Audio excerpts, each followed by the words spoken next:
నమస్తే. తెలంగాణ రాష్ట్రంలో ఇప్పుడు ఎక్కువగా వినబడుతున్నటువంటి పదం పార్టీ ఫిరాయింపులు. ముఖ్యంగా ఒక పార్టీ గుర్తుపైన గెలిచి మరొక పార్టీలోకి పోతున్నటువంటి లీడర్ల సంఖ్య మాత్రం మనకు ఎక్కువగానే కనబడతా ఉంది. మొన్నటి వరకు బీఆర్ఎస్ పార్టీ గుర్తుపైన గెలిచినటువంటి కొంతమంది ఎమ్మెల్యేలు కాంగ్రెస్ పార్టీ వైపుగా కండుగా మార్చుకున్నటువంటి సందర్భాలు అయితే మనకు కనబడుతున్నాయి. అసలు పార్టీ ఫిరాయింపులకు సంబంధించినటువంటి విషయంలో చట్టం ఏం చెప్తా ఉంది, రాజ్యాంగంలో ఎలాంటి విశేషాలు రాసి ఉన్నాయి, అసలు వాళ్ళపైన అనర్హత వేటు పడడానికి ఎలాంటి అవకాశాలు కనబడతా ఉన్నాయి, ఇవన్నీ అడిగి తెలుసుకుందాం. మనతో పాటుగా పార్టీ ఫిరాయింపులపైననే పిహెచ్డి చేసినటువంటి డాక్టర్ ఈడా శేషగిరిరావు గౌడ్ ఉన్నారు. అడ్వకేట్ ప్రాక్టీస్లో కూడా వారు ఉన్నటువంటి సందర్భం. అసలు ఏంటి పార్టీ ఫిరాయింపులకు సంబంధించినటువంటి అంశంలో రాజ్యాంగం ఏం చెప్తుందో తెలుసుకునేటువంటి ప్రయత్నం చేద్దాం. సార్ నమస్తే.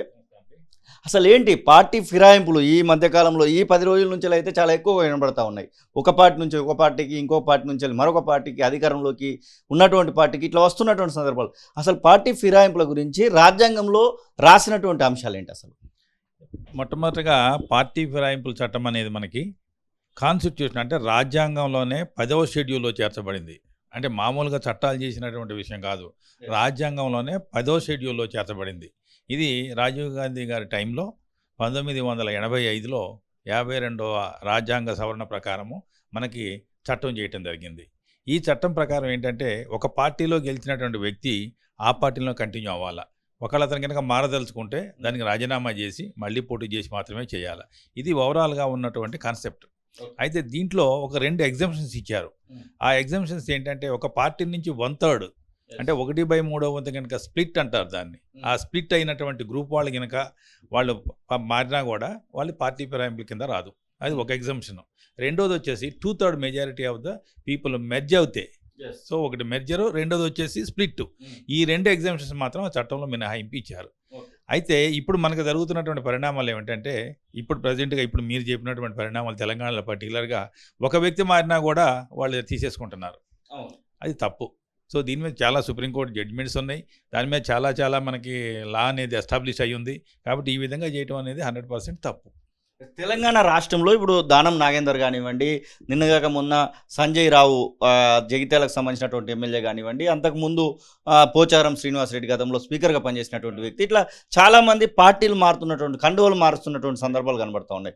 వీరి విషయంలో ముఖ్యంగా జడ్జిమెంట్ అనర్హత వేటు వేయాలని చెప్పేసి ఒకవేళ ఏదైతే పోటీ చేసినటువంటి పార్టీ ఉందో వాళ్ళు ఒకవేళ అప్లికేషన్ స్పీకర్కి ఇస్తే ఎన్ని రోజులలో నిర్ణయం తీసుకోవాల్సి ఉంటుంది? దీంట్లో ఒక దురదృష్టకరమైనటువంటి ఒక చట్టం నిర్మాణం చేయడం జరిగింది. అదేంటంటే దీన్ని నిర్ణయం చేయాల్సిన బాధ్యత స్పీకర్కి ఇచ్చారు.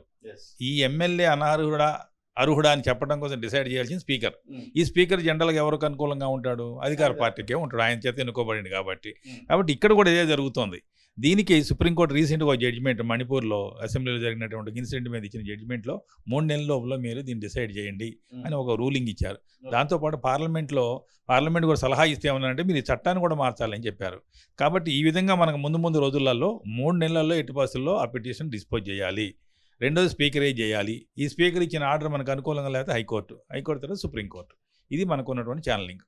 ఇప్పటి వరకు మొత్తము నేషనల్ ఐడిగా చూసుకున్నట్టయితే ఉంటే దేశవ్యాప్తంగా ఎవరైనా ఎమ్మెల్యేలు ఇట్లా పార్టీలు మారిన తర్వాత అనర్హత వేటు పడి ఎంతమంది ఉండొచ్చు అంటారు? తెలంగాణలో ఈ ఉమ్మడి ఏపీలో మనం చూసుకున్నట్టయితే కూడా ఉమ్మడి ఏపీలోనే మొట్టమొదటి పార్టీ ఫిరాయింపులు జరిగినప్పుడు మనకి జరిగింది అది కరీంనగర్ ఎంపీ అనుకుంటే నాకు సరిగా గుర్తులేదు. అతను మనకి డిస్క్వాలిఫై చేయడం జరిగింది. అదేవిధంగా ఇప్పుడు చాలామంది డిస్క్వాలిఫై అయిన తర్వాత కర్ణాటక లాస్ట్ టైం కర్ణాటకలో జరిగినటువంటి 8 మంది డిస్క్వాలిఫై చేస్తే మళ్ళీ వాళ్ళు ఎలక్షన్లో పార్టిసిపేట్ చేసి రావడం జరిగింది. కాబట్టి జరుగుతున్నాయి. అయితే ఇది కొంత గ్యాప్ చాలా టైం పడతా ఉంది. స్పీకర్ నిర్ణయం చేయాలా, ఆ స్పీకర్ ఇచ్చిన నిర్ణయం మీద హైకోర్టు సుప్రీంకోర్టు పోవటం ఇదంతా కాలయాపన జరుగుతుంది. కాబట్టి మనం ఏమంటున్నామంటే ఈ పాయింట్ డిసైడ్ చేయడానికి ఈ స్పీకర్కో ఇంకోటో కాకుండా ఎలక్షన్ కమిషన్ డైరెక్ట్గా ఇచ్చేయాలి ఆ పవర్ అనేది. ఎలక్షన్ కమిషన్కి ఇచ్చి ఏం చేస్తారు? ఒక కంప్లైంట్ ఇప్పుడు మీరైనా నేనైనా ఎవరైనా ఇవ్వచ్చు, పలానా పార్టీ నుంచి గెలిచిండు, ఆ పార్టీ నుంచి ఇంకో పార్టీలో పోయిండు, కాబట్టి వాళ్ళ మీద చర్య తీసుకోవాలంటే విత్ ఇన్ 1 మంత్లో డిసైడ్ అయిపోతే వాళ్ళు ఎలక్షన్ అయినా పెట్టాలా లేకపోతే రాజీనామా చేయాలి. ఈ రెండింటిలో ఏదో ఒకటి జరిగిపోతుంది. అది జరగట్లేదు ఇప్పుడు మనకి. సో చట్టంలో మార్పులు తేవాలి. చట్టంలో అంటే కాన్స్టిట్యూషనల్ 10th షెడ్యూల్లో మార్పులు తీసుకొచ్చినట్టయితే ఆ విధంగా జరిగే అవకాశం ఉంటుంది. ఇప్పుడు తెలంగాణ రాష్ట్రంలో 39 సీట్లను బీఆర్ఎస్ పార్టీ గెలుచుకొని ఉంది. మీరు చెప్పినటువంటి మెర్జర్ జరగాలంటే ఖచ్చితంగా 26 సీట్లు గెలవాల్సి 26 సీట్లను తీసుకోవాల్సినటువంటి సందర్భం ఉంది. 13 సీట్లు వస్తే మీరు చెప్పిన దానికి ఆప్షన్ ఉంది. ఇప్పుడు 26 కాలేదు, 13 కాలేదు, కేవలం 3-4 మాత్రమే పార్టీ మారినటువంటి సందర్భాలు కనబడతా ఉన్నాయి. ఈ 3-4 విషయంలో మాట్లాడుకోవాలనుకుంటే మనం 13 అనే లేదండి. ఇప్పుడు ఆ స్ప్లిట్ అనేది తీసేశారు. 2003లో 91వ కాన్స్టిట్యూషన్ అమెండ్ ప్రకారము ఆ స్ప్లిట్ అనేది తీసేశారు. ఇప్పుడు మనకి మిగిలింది ఒకటి మర్జరీ. ఈ మర్జర్ ప్రకారము మీరు అన్నట్టుగా 2/3 వస్తేనే ఈ 39లో నుంచి 26 మంది వచ్చి వాళ్ళు పార్టీలో మారరు. పార్టీ మారటం అనేది కాదు ఇక్కడ. ఆ ఎల్పీని తీసుకొచ్చి విలీనం చేస్తారు. చేయటం వల్ల ఏమవుతుందంటే ఆ పార్టీ పేరు అదన్నా ఉండొచ్చు, లేకపోతే వీళ్ళు కొత్త పార్టీ అని పెట్టుకోవచ్చు. ఇప్పుడు మహారాష్ట్రలో జరిగింది షిండే గ్రూప్ వల్ల. సేమ్ అదే విధంగా ఇక్కడ జరిగే అవకాశం ఉంటుంది. కాబట్టి 26 మంది వస్తేనే, లేకపోతే automatic they have to become the disqualified persons. Disqualify కోసము చాలా ప్రయత్నాలు చేస్తూ ఉన్నారు. బీఆర్ఎస్ పార్టీ వాళ్ళు స్పీకర్ని కలిసేటువంటి ప్రయత్నం చేస్తూ ఉన్నారు, అప్లికేషన్లు పెట్టేటువంటి ప్రయత్నం చేస్తూ ఉన్నారు, కోర్టులలో కేసులు కూడా వేస్తూ ఉన్నారు. ఎలాంటి వాటి మూలంగా పోతే తొందరగా మనకు జడ్జిమెంట్ రావడానికి అవకాశం ఉంటుంది, వీరిలో అనర్హత వేటుపడడానికి అవకాశం ఉంటుంది. ఇప్పుడు మనం స్వచ్ఛంగా మాట్లాడినట్టయితే స్పీకర్ అనేవాడు ఒక డిసైడింగ్ ఫ్యాక్టర్. ఆయన ట్రిబ్యునల్ కూడా అనాల. అంటే ఒక ట్రిబ్యునల్ అంటే కోర్టుకి ఈక్వల్గా ఉండేది. సో ఆయన దానికి చైర్మన్. ఆ ట్రిబ్యునల్లోనే పాయింట్ డిసైడ్ అవ్వాలి. ఈ మధ్యకాలంలో మనకు జరగట్లేదనే ఉద్దేశంతోనే ఆ మణిపూర్ కేసులో సుప్రీంకోర్టు ఇచ్చినటువంటి జడ్జిమెంట్ ప్రకారం 3 నెలల్లో చేయమన్నారు. కాబట్టి ఇప్పుడు ఎవరైతే ఈ టీఆర్ఎస్ ఎమ్మెల్యేలు వేరే పార్టీలో పోతున్నారో, ఇంకొక చిన్న విషయం మీకు చెప్పాలండి. ఇక్కడ ఎవరైనా కూడా మనం అనర్హత వేటి మీద పిటిషన్ వేయాలంటే అర్హులు ఎవరంటే ఓన్లీ ఎమ్మెల్యేసే. ఇప్పుడు మీరు నేను వేయటానికి లేదు, మనం ఓటు వేయడానికి ఉన్నాం, కానీ వాడు డిఫెక్ట్ అయిపోయింది కాబట్టి వాడు మేము పిటిషన్ వేస్తుంటే మనకు లేదు. సో ఆ రూల్ ఫ్రేమింగ్ అట్లా చేశారు, కాబట్టి అది తప్పు. కాబట్టి మీరు నేను కూడా వేసేటువంటి ఇప్పుడు ఎలక్షన్ పిటిషన్ వేయాలంటే ఒక ఎలక్షన్లో ఒక వ్యక్తి ఓడిపోతే ఆ వ్యక్తి మిగతా వ్యక్తి మీద పోటీ చేయాలంటే ఈవెన్ మనం కూడా వేయొచ్చు. ఏ కామన్ మ్యాన్ అంటే ఒక కామన్ ఓటర్ కూడా ఎలక్షన్ పిటిషన్ వేయొచ్చు. అలాంటి సదుపాయం ఇక్కడ లేదు. ఇక్కడ ఓన్లీ ఎమ్మెల్యేలు అన్నప్పుడు ఆ ఎమ్మెల్యే వేస్తాడో వేయడో వాళ్ళకున్న లాలూచిండో మనకు తెలియదు. ఇప్పుడు మీరు రీసెంట్ మీరు దానం నాగేంద్ర గురించి చెప్పుకొచ్చారు. దానం నాగేంద్ర గురించి ఆల్రెడీ ఒక పిటిషన్ వేశారు వాళ్ళు. అది దాంతోపాటు నేను కూడా ఒక పిటిషన్ వేసాను. అక్కడ దానికి వేయాల్సి వచ్చింది, వేసిన దానికి ఫలితం లేదు. అంటే we want to test the matter. అంటే కామన్ మ్యాన్ వేస్తే వాళ్ళు తీసుకోరు అని తెలియజేయడం కోసం అనే ఉద్దేశంతో మేము వేయటం జరిగింది. సో అది పెండింగ్లోనే ఉంది, అది మాకేం నోటీసులు కూడా ఇవ్వలేదు. అంటే లాలో ఉంది, only MLA elected MLA has to file A complaint against the defected person అని ఉంది. కాబట్టి వాళ్ళు వేయాల్సింది తప్ప మనం వేసిన దానికి ఉపయోగం లేదు. అయితే దీనికి ఇంకొక సొల్యూషన్ కూడా ఉంది. నార్మల్ కోర్సులలో మీ అందరికీ తెలుసు కూడా, ఒక జడ్జి గారు ఊళ్ళో ఎక్కడ కోర్టుకు పోతారో లేదా కోర్టు నుంచి ఇంటికి వచ్చే టైంలో ఆయనకి ఏదైనా జరిగింది కానీ తెలిస్తే ఆ ఇష్యూని సుమోటోగా తీసుకోవచ్చు. సుమోటోగా తీసుకొచ్చి దాన్ని ఫైల్ చేయించేసి రిజిస్ట్రీ పంపితే ఆటోమేటిక్ బెంచ్ మీదకి వస్తుంది. ఆ ఇష్యూని అతను డిసైడ్ చేయొచ్చు. ఆ సదుపాయం కూడా మన జడ్జీలలో తేవాలంటే కొన్ని ప్రజా సంఘాలు రాజకీయ నాయకులు ఎవరో పోయి జడ్జి గారిని చెప్పుకుని ఉంటే చేసే అవకాశం కూడా ఉంటుంది. సుమోటో ఇప్పుడు మీరు ఈ మధ్యకాలంలో చూసుంటారా, తెలంగాణ హైకోర్టు వాళ్ళు కూడా మన ఫోన్ ట్యాపింగ్ విషయంలో సుమోటోగా తీసుకున్నారు. అంటే వాడి కేసు జరుగుతూనే ఉంది, అయినా సుమోటోగా అంటే దాని యొక్క కేసు యొక్క ఇంటెన్సిటీ అనేది బయటపడటానికి అవకాశం ఉంటుంది. కాబట్టి అదొక అవకాశం ఉంది. ఇక మూడో అవకాశం ఏంటంటే ప్రజలు తిరుగుబాటు చేయాలి. వాళ్ళు ఎన్నుకున్న వ్యక్తి ఎప్పుడైతే పార్టీ మారిండో కంపల్సరీ వాడిని ఊళ్ళో రానియవద్దు, వాడి మీద ధర్నాలు చేయాలా. ఆ విధంగా చేస్తే మాత్రం జరిగిద్ది అనమాట. మీరు దాదాపుగా రీసెర్చ్ చేసి దీనిపైన పూర్తి స్థాయిలో తీసుకొని మరీ ఉన్నటువంటి సందర్భాలలో మీకు అనిపించినటువంటి అంశాలను చాలా షేర్ చేస్తూ ఉన్నారు. మీ విషయాలని పరిగణలోకి తీసుకునే విధంగా ఏమన్నా అంటే ఇప్పుడు మీరు చెప్పినటువంటి వాటిలలో చాలా సొల్యూషన్స్ కనబడతా ఉన్నాయి, ప్రతి ఒక మార్గం అయితే కనబడతా ఉంది. ముఖ్యంగా ఎవరైనా ఓటు కనీసం ఆ కాన్స్టిట్యూషన్కి సంబంధించినటువంటి ఆ కాన్స్టిట్యున్సీకి సంబంధించినటువంటి ఓటు వేసినటువంటి వ్యక్తి అయినా పిటిషన్ వేయొచ్చు అనే దానికి అవకాశం ఉంటే అప్పుడు ఎలాంటి రెస్పాన్స్ ఉంటుంది అనుకుంటున్నారు మీ అంచనా? 100% ఉంటుంది బ్రదర్. ఇప్పుడు మనం కామన్ మ్యాన్ అయినప్పుడు పోయిన ఒక పిటిషన్ వేసిన తర్వాత రోజు దాన్ని ఎప్పుడు పడతాం మనం. ఇప్పుడు ఎమ్మెల్యే గారు అంటే ఆయనకి ఇష్టం ఉంటుందో ఉండదో వాళ్ళకున్న పరిచయాలు అంటే మనకు తెలియదు. అదే మీరు నేను మనలాంటి వాళ్ళు అయితే పిటిషన్ వేసిందా కాకపోతే మళ్ళీ హైకోర్టుకు పోతాం, హైకోర్టు కాకపోతే సుప్రీంకోర్టు పోతాం, 80% అది డిస్పోజ్ చేయమని అడుగుతాం. కాబట్టి మనకు అవకాశం లేకుండా పోయింది. అది రాజ్యాంగంలో అది ఒక అసమర్థతగా మిగిలిపోయిన లోటు మిగిలిపోయింది అనమాట. ఇప్పుడు మొత్తానికి 3-4 మనకైతే కనబడతా ఉన్నారు. మీ అంచనా నిజమైతే 3 నెలలలో సుప్రీంకోర్టు గైడ్లైన్స్ ప్రకారము స్పీకర్ నిర్ణయం తీసుకున్న తర్వాత ఇప్పుడు ఎవరైతే అనర్హత వేటుపడ్డటువంటి వాళ్ళు అనర్హులుగానే మిగిలిపోతారా, లేదు అంటే మళ్ళీ హైకోర్టు సుప్రీంకోర్టు మళ్ళీ తతంగం మొదలుపెట్టేటువంటి అవకాశం ఉంటుందా? ప్రతి ఒక్కరు కూడా భారతదేశంలో రాజ్యాంగం ఇచ్చినటువంటి విలువల ప్రకారము ఓడిపోయినా గెలిచిన అంటే కేసు ఇప్పుడు సపోజ్ రేపు పొద్దున ఒక ఎమ్మెల్యే కానీ డిఫెక్ట్ అయ్యిందని కనుక స్పీకర్ గారు ఇచ్చారనుకోండి, అతను సుప్రీంకోర్టుకి హైకోర్టుకు పోయే అవకాశాలు ఉన్నాయి కాబట్టి దాన్ని ఆయన రైట్ని ఆపలేం కదా మనం, అది కూడా అవకాశం ఉంటుంది. అయితే దానికి కూడా ఫ్రేమ్ లైన్ పెట్టాలా. ఇప్పుడు ఎట్లయితే మనం స్పీకర్కి 3 నెలలని పెట్టారో హైకోర్టులో కూడా 2 నెలలు కంప్లీట్ చేయండి, సుప్రీంకోర్టు 1 నెలలో చేయండి, మొత్తం 6 నెలలు కంప్లీట్ కావాలని చెప్పి ఒక పారామీటర్ తీసుకురాగలిగితే automatic everything will go in right way. అది ఇప్పుడున్నటువంటి ప్రభుత్వాలకు మీరు సూచన, ఇప్పుడు 64 కాంగ్రెస్ పార్టీకి, మీరు ఇప్పుడు పార్టీ ఫిరాయింపులను కాసేపు పక్కన పెడదాము, మీరు ఒక అడ్వకేట్గా, మీరు ఒక పౌరునిగా, తెలంగాణ రాష్ట్రంలో ఉన్నటువంటి ఒక పౌరునిగా, ప్రతిపక్ష హోదా అనేది బీఆర్ఎస్ పార్టీకి 39 సీట్లతో ఇస్తే 8 సీట్లతో బీజేపీ పార్టీకి, మరొక 64 సీట్లతోని కాంగ్రెస్ పార్టీ, ఒక సీటు సిపిఐకి అయితే ఇచ్చినటువంటి సందర్భం. ఇవన్నీ ఉన్నటువంటి సందర్భంలో కూడా మళ్ళీ పార్టీ ఫిరాయింపులు అయితే జరుగుతూ ఉన్నాయి. ప్రభుత్వంకి నడిపేటువంటి వాళ్ళకి, అలాగే ప్రతిపక్షంలో ఉన్నటువంటి ఎమ్మెల్యేలకు మీరు ఇచ్చేటువంటి సూచన సలహా తీసుకుంటారు. దీంట్లో 2 విషయాలు మనం పరిగణలోకి తీసుకోవాలి బ్రదర్. నెంబర్ 1 వచ్చి చట్టం, రెండోది ఎథిక్స్. ఎథిక్స్ మించింది లేదు కదా. మీరు ఏ పార్టీలో గెలిచారో మీకు తెలుసు, ఏ పార్టీ మీకు టికెట్ ఇచ్చిందో తెలుసు, ప్రజలు ఏం చూసేసారో తెలుసు. మీ పార్టీ ప్రణాళిక, మీ పార్టీ మేనిఫెస్టో చూసి మీకు ఓటేస్తే మీరు ఓడిపోయారంటే, ఇంకో దాంట్లో పోతున్నారు అంటే మీ ఎథిక్స్ ఎక్కడ పోయినాయి? చట్టాన్ని పక్కన పెట్టినట్టయితే. కాబట్టి అది ఫస్ట్ తీసుకోవాలి. ఎథిక్స్ అనేది ఫస్ట్ మనం మెయింటైన్ చేయాలి. అంటే నేను కూడా అదే, మనం ఉన్న ప్రజానాయకులకి అందరూ కూడా అదే చెప్తున్నాం. మీరు గెలిచారు రైట్, ఒకవేళ మీరు పార్టీ వదిలిపోవాలనుకుంటున్నారు, రాజీనామా చేయండి, మళ్ళీ ప్రజల దగ్గర పోండి, చెప్పండి, మీరు గెలిచి మళ్ళీ రండి. బ్రహ్మాండమైనటువంటి ప్రజాస్వామ్య విలువలు కాపాడుకున్నటువంటి మనది భారతదేశంలో ఉన్న ప్రజాస్వామ్య వ్యవస్థను కనుక మనం కంపేరింగ్ చేసుకుంటే వేరే కంట్రీస్తో మనది హయ్యెస్ట్ ప్రిన్సిపల్స్ ఉన్నటువంటి మన ప్రజాస్వామ్యంగా పరిగణించబడుతుంది. ఈవెన్ అమెరికాలో కూడా లేదు. కాబట్టి దాన్ని కాపాడాలి అన్నప్పుడు మరి ఇలాంటి నాయకులంతా కూడా ఇప్పటికైనా కూడా వాళ్ళు ఆ నిర్ణయాలు తీసుకునే ముందు ఆలోచించి వాళ్ళు చేసినట్టయితే బాగుంటుంది. ఇక రెండోది చట్ట సవరణలు కంపల్సరీ కావాలి. ఆ చట్ట సవరణలు తీసుకురావాలంటే పార్లమెంట్ చేయాలి. ఆ పార్లమెంట్ చేయాలంటే మనకి ఉన్నటువంటి బీజేపీ ఆర్ కాంగ్రెస్, ఈ రెండే. కాబట్టి బీజేపీ వాళ్ళైనా ఎవరైనా చేయగలిగితే మాత్రం దీన్ని అది చాలా జాగ్రత్తగా తీసుకురావాలి.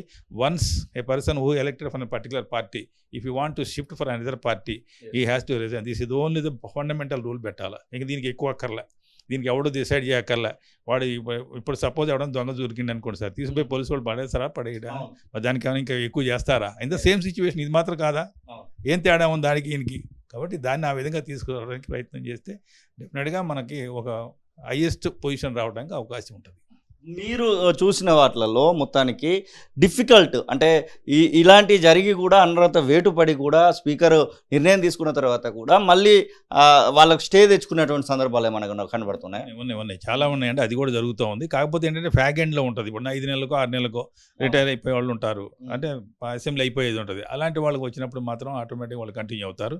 ఇప్పుడు దాదాపుగా మన భారతదేశం మొత్తం మీద డిఫెక్ట్ అయిన వాళ్ళు దాదాపు వేలల్లో ఉంటారు. అది సేమ్ ఎలక్షన్ పిటిషన్ లాగానే ఉంటుంది. ఇప్పుడు ఎలక్షన్ పిటిషన్ మనం వేస్తే 5 సంవత్సరాల తర్వాత ఎప్పుడో వస్తుంది. ఇప్పుడు మన రీసెంట్గా మహబూబ్నగర్లో జరిగింది ఒకటి, మీకు ఐడియా ఉండి ఉంటుంది. ఆ డీకేఆర్ ఎగ్జాక్ట్లీ అట్లా కొత్తగూడ నియోజకవర్గాన్ని వాళ్ళు గెలిచారు election petition. But what is the use? వాళ్ళ టర్మ్ ఈజ్ ఓవర్. కాబట్టి సుప్రీంకోర్టు స్టే చేసింది, అయిపోయింది. ఇప్పుడు మీరు ఒక ప్రజాస్వామ్యాన్ని బతికించాలి, ఓటర్లకు విలువను పెంచాలనేటువంటి మీరు సుప్రీంకోర్టుకు కానివ్వండి, హైకోర్టుకు కానివ్వండి, అలాగే చట్టసభలకు మీరు చేసేటువంటి అప్పీలు ఏమైనా కనబడతా ఉన్నాయి? ఎందుకంటే చాలా రోజుల నుంచి మీ అప్పీళ్ళు నడుస్తూనే ఉన్నాయి, కానీ అవి ఆన్ రోడ్డుకు రావడానికి అయితే సమయం తీసుకుంటా ఉంది.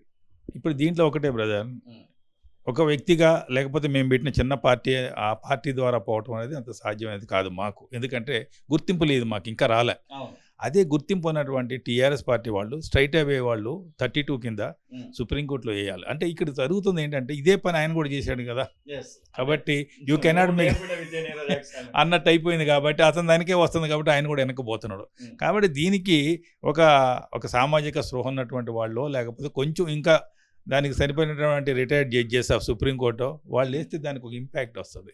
ఇప్పుడు మన రాష్ట్రంలో కూడా చాలామంది రిటైర్ అయిన సుప్రీంకోర్టు జడ్జిలు ఉన్నారు. వాళ్ళు ఇంకా అలిగినే కూర్చున్నారు. కాబట్టి వాళ్ళు ఎవరైనా కొంచెం ముందుకు వచ్చి సుప్రీంకోర్టులో కన్విన్స్ చేయడానికి అవకాశం, అంటే లోకల్ స్టాండ్ అనేది మీరు నిర్ణయం చేసిన దానికంటే మీ బాస్ చేసిన ఉంటుంది. కాబట్టి అలాంటి వాళ్ళు ఎవరన్నా వచ్చేసి 32 కింద వేసేట్లు జరుగుతుంది. పర్టికులర్లీ ఈ కాంగ్రెస్ పార్టీలు ఇప్పుడు ఉన్నటువంటి పిసిసి ప్రెసిడెంట్ కమ్ సీఎం ఎవరైతే ఉన్నాడో is doing very very non sense. ఇప్పుడు ఒక ప్రతిపక్ష నాయకుడి కోసం పోయి వాళ్ళ ఇంటికి, వాళ్ళ పార్టీకి పోయి తీసుకురావడం అనేది అంతకంటే ఇంకేమైనా ఉందా బ్రదర్? ఇది చాలా అన్యాయం కదా. ఇప్పుడు ఈ నోయింగ్ బట్ అతనికి రాజ్యాంగంలో ఉన్నటువంటి అన్నీ తెలుసు. రాజ్యాంగం మీద ప్రమాణం చేసిండు, నేను రాజ్యాంగాన్ని కాపాడుతాను అని. ఏడ కాపాడుతాను రాజ్యాంగాన్ని? 10వ షెడ్యూల్లో ఉన్న రాజ్యాంగం తొంగలో దొక్కేసిండు. మేము గవర్నర్ గారికి ఒక పిటిషన్ పెట్టినాం ఈ ఇష్యూ మీదనే. ఇట్లా పోసారం శ్రీనివాసరెడ్డి అన్న అతన్ని ఈయన సీఎంగా ఉండి పిసిసి ప్రెసిడెంట్గా ఉండి తీసుకున్నాడు, కాబట్టి ఈయన్ని సీఎం పోస్ట్ నుంచి డిస్మిస్ చేయమని అప్లికేషన్ పెట్టినాం మేము. అది పెండింగ్ ఉంది ఆయన దగ్గర. అది మరి గవర్నర్ గారు ఏ విధంగా నిర్ణయం తీసుకుంటూ చూడాలి. సింపులెస్ట్ పాయింట్, ఒక రాజ్యాంగ విలువలను కాపాడుతాని ప్రమాణం చేసినటువంటి వ్యక్తి ఆయన సీఎం కానీ ఇంకోళ్ళు కానీ రాజ్యాంగంలో ఉన్నటువంటి అనుకరణలు వాళ్ళు ఎప్పుడైతే వాళ్ళు అతిక్రమించారో వాళ్ళు ఆటోమేటిక్ దాంట్లో కంటిన్యూ అవడానికి ఛాన్స్ ఉంటుందా? ఉండదు. సింపులెస్ట్ పాయింట్, ఉండకూడదని ఆన్సర్ వస్తుంది. అది జరిగితే ఇప్పుడు ఆయన డిస్మిస్ చేస్తే ఆటోమేటిక్ అందరూ సెట్ అవుతారు. ఇవన్నీ సవరణలు జరగడానికి ఇప్పుడు పార్లమెంట్లో బిల్లులు పెట్టాలి ఇదని అని అంటున్నారు కదా. సుప్రీంకోర్టే చొరవ తీసుకొని సుప్రీంకోర్టే ఎలక్షన్ కమిషన్తో చెప్పడానికి కూడా అవకాశాలు ఉన్నటువంటి సోర్సెస్ ఏమైనా రాజ్యాంగంలో పొందుపరచబడ్డాయా? అది లేదండి. అది ఎక్స్ట్రాడినరీ సిచ్యువేషన్లో 141 ఆర్టికల్ 141 ప్రకారము సుప్రీంకోర్టు వాళ్ళు ఒక లా మేడ్ చేస్తారు, కానీ ఇప్పుడు ప్రజెంట్ లేదు. ఈ మణిపూర్ కేసులో అదే చెప్పారు, పార్లమెంట్లో మీరు దీన్ని సవరణ చేయాలని చెప్తూ 3 నెలల్లో కంప్లీట్ చేయాలని చెప్పి ఇచ్చినటువంటిది అదే. దాని మీద ఈ గవర్నమెంట్ కనుక చర్య తీసుకొని కనుక చేసినట్టయితే కంపల్సరీగా మనకి ఆ చట్టం అనేది స్ట్రిక్ట్ అవుతుంది. అది ఎలక్షన్ కమిషనర్కి ఇచ్చేసి స్పీకర్కి తీసేసి టైం బౌండ్ పెట్టేసి చేస్తే మాత్రం డెఫినెట్గా everything will be in right manner. Seshagiri Rao గారు చెప్తున్నటువంటి మాటలు ఖచ్చితంగా అంటే ఓటరు అలాగే ప్రజాస్వామ్యం బతికి ఉండాలంటే కొన్ని ఆచరించాల్సినటువంటి అవసరం ఉంది. అది ప్రతిపక్షమైన అలాగే అధికారంలో ఉన్నటువంటి అధికార పక్షమైన ఆ ఆచరణ యోగ్యంగా ఉంటేనే ఖచ్చితంగా మనకు ప్రజాస్వామ్యం పరిడవిల్తుందనేటువంటి ఆశాభావాన్ని వ్యక్తం చేస్తున్నాయి. ఇక ఎవరైతే 4-5 ఎమ్మెల్యేలు అధికార పార్టీ వైపుగా వచ్చారో ప్రతిపక్ష పార్టీ నుంచి వాళ్ళపైన అనర్హత వేటుపడడానికి చాలా ఎక్కువ అవకాశాలు అయితే కనబడతా ఉన్నాయి. కానీ చట్టంలోని లొసుగులను వాళ్ళు తీసుకొని 5 ఏళ్ల పాటు అనుభవించిన తర్వాత వాళ్ళకి సంబంధించినటువంటి కేసుల విషయంలో తీర్పులు వస్తున్నటువంటి సందర్భాన్ని అయితే వారు గుర్తు చేస్తున్నటువంటి సందర్భం. కెమెరా పర్సన్ సతీష్తో శ్రీనివాస్, తొలి వెలుగు, హైదరాబాద్. అసలైన తొలి వెలుగు. ఫాలో వాట్సాప్ @తొలి వెలుగు official.